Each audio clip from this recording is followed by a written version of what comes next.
We've shown how the Mad Genius controller can take absolute positioning data and translate it into controller commands so that it can work with games on standard consoles without any specialized software or hardware.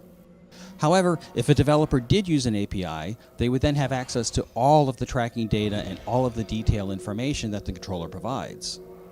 This would allow game developers to improve the immersive experience with a much more detailed motion interface. And there are probably a lot of hobbyists watching this who would like to rip out the tracking technology and use that for their own application, which may not even involve games.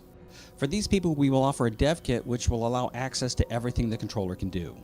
We've shown this tracking screen a lot in our videos. It uses the same data stream of XYZ coordinates that will be available in the dev kit. What you're seeing here is the raw XYZ coordinate data.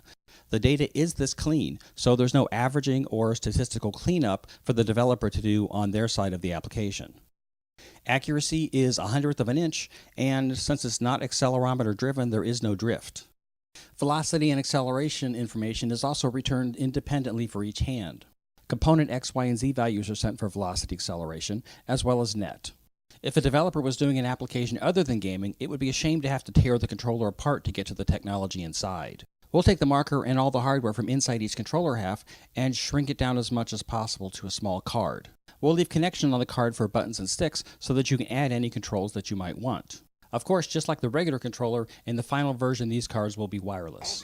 This gives game developers two different ways that they can interface the Mad Genius controller to their game. Game developers can make up a game profile for their game and interface quickly to their game the same way that we've interfaced to the consoles. Or they can use the API and use all of the tracking data that the Mad Genius controller provides. It's a lot of work to integrate a new API into your software. Having the option to interface to your game through the game port lets you try out the motion in your game without having to spend a lot of time coding. So check out our other videos so that you can see what the Mad Genius controller can do, and go to our website and sign up. Our Kickstarter is nearly here, and then we can let you know when it starts.